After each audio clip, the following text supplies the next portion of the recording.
Hey everyone, this is Nick with Rogue Overland, and today we're going to talk about aluminum versus steel skid plates and give you some information so that you can decide which is the best option for the goals that you have.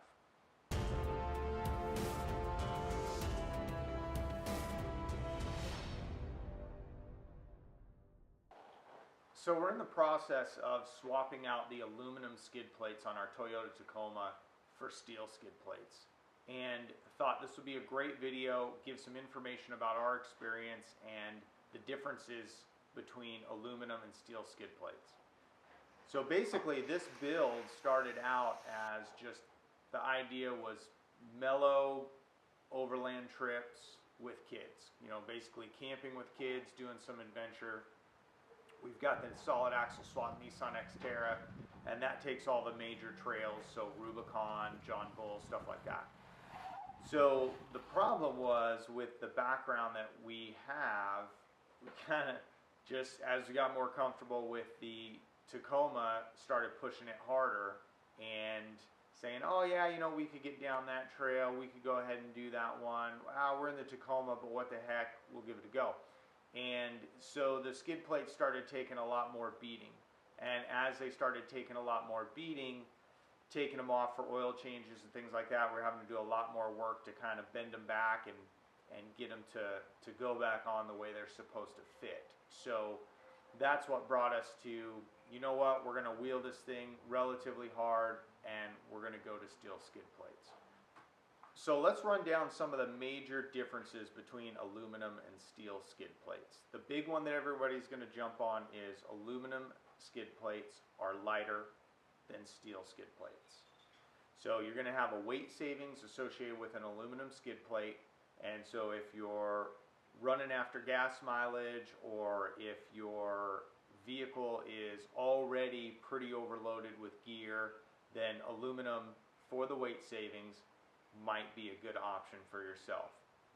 One of the other things you'll hear talked about is that steel rusts and aluminum doesn't. But to clarify, aluminum does corrode. So the nice thing about the aluminum corrosion though is that when that aluminum does oxidize, you get an aluminum oxide coating that basically will prevent continued corrosion past the surface. Where with steel, when it starts to rust, that rust can basically just continue to eat into the steel, and in theory eventually that that steel skid plate will rust away.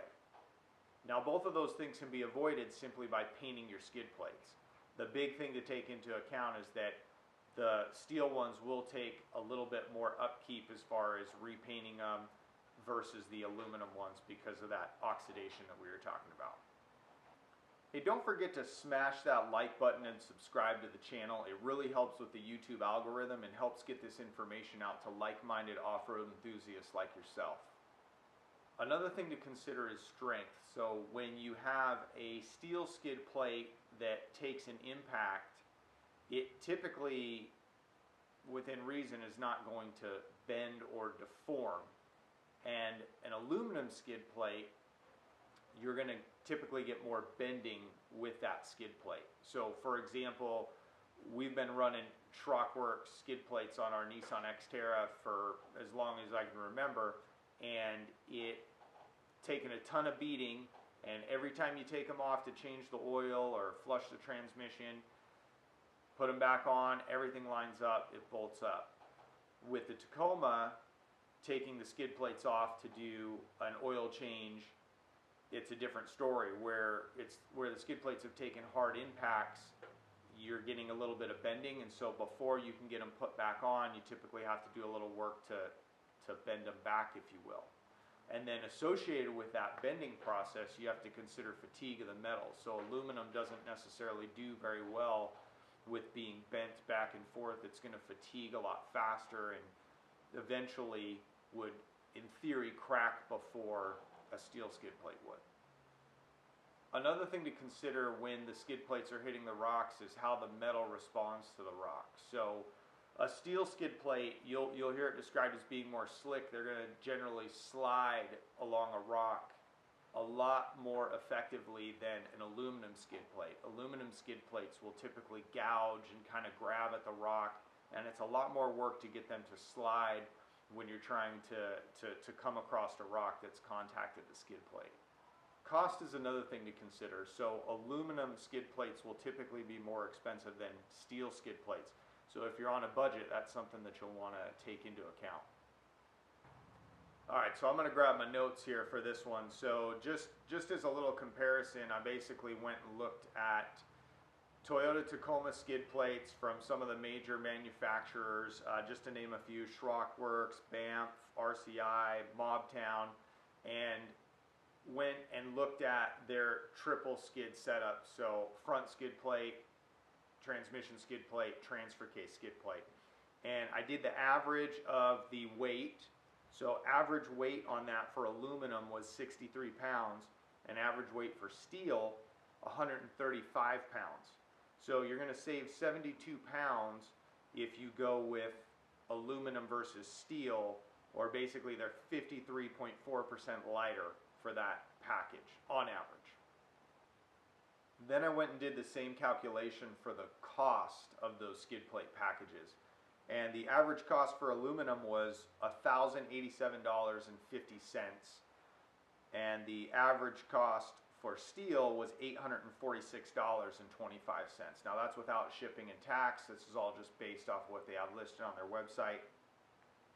So basically for steel, you're saving $241.25, or it's 22.2% less expensive than the aluminum counterpart.